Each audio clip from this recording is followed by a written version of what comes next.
মাথা নিচু করে নয়, বরঞ্চ মাথা উঁচু করে সকলের সামনে, সকলের চোখে চোখ রেখে বাঁচার নতুন এক স্বপ্ন দেখালো কুসুমকে স্বয়ং ইন্দ্রাণী গাঙ্গুলি। হ্যাঁ বন্ধুরা, ভিডিওতে লাইক দিয়ে দেখতে থাকুন। যেই মুহূর্তে কিনা কুসুমের এই অসময়ে কুসুমের পাশে দাঁড়ানোর জন্য যখন ইন্দ্রাণী গাঙ্গুলি স্বয়ং নিজে কুসুমের মনে সাহস জোগানোর জন্য যখন কুসুমের বাড়িতে ছুটে যায় এবং কুসুমকে কাঁদো কাঁদো অবস্থায় দেখা মাত্র ইন্দ্রাণী গাঙ্গুলি বলতে থাকে যে, কী ব্যাপার কুসুম, আমি তো এরকম দুর্বল ভিজো বেড়ালের মতন দেখতে কুসুমকে কোনোদিনও দেখিনি। কুসুমের মধ্যে তো আমি সবসময় দেখেছি একটা সাহসী ভাব, এবং কুসুমের চোখ মুখ সব কিছু আমাকে বলতো যে না, কুসুম কোনোদিনও যে জীবনে যে কোনো পরিস্থিতি হোক না কেন ও কোনোদিনও ভেঙে পড়তে পারে না, কারণ কুসুমের মুখের দিকে তাকিয়েই তো ওর বাবা এবং ভাই সাহস পায়। তাহলে আজকে সেই কুসুমই এতটা দুর্বল হয়ে পড়লো, কি হয়েছেটা কি? এমন কোনো কিছু তো হয়ে যায়নি যে তোমার গোটা দুনিয়াটাই উল্টে গিয়েছে কুসুম, তাহলে তুমি কেন এতটা ভেঙে পড়ছো বলো তো, কি হয়েছেটা কি?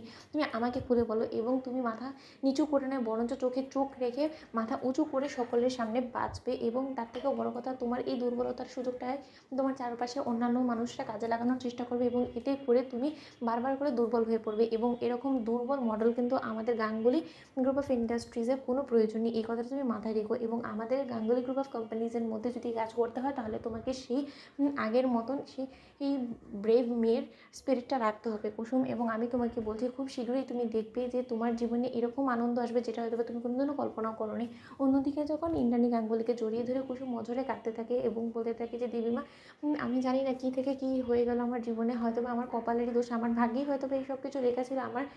আমি এতটাই আসলে অলক্ষণীয় অপয়া যে আমার জীবনে কোনো কিছু ভালো ঘটতেই পারে না। অন্যদিকে যখন কুসুমের হুঁশ চলে আসে এবং কুসুম যখন দেখতে পায় যে ও ইন্দ্রাণী গাঙ্গুলিকে জড়িয়ে ধরে অঝরে কাঁদছে, ঠিক সেই মুহূর্তে কুসুম বলতে থাকে যে, দেবীমা, আমাকে ক্ষমা করবেন, আসলে আমি কোনো মতে নিজেকে সামলাতে পারিনি, তাই আপনাকে জড়িয়ে ধরে কেঁদেছি, জানো তো আমার মনটা বড্ড বেশি হালকা হলো। অন্যদিকে ইন্দ্রাণী গাঙ্গুলি বলতে থাকে যে, কুসুম, তুমি আমার মেয়ের মতন, তাই আমি তোমাকে বলছি যা কিছু হয়েছে সেই সব কিছু ভুলে যাও, নতুন করে সব কিছু শুরু করো। নতুন ভোরের আলো ফুটবে কাল তোমার জীবনে, তুমি দেখে নিও।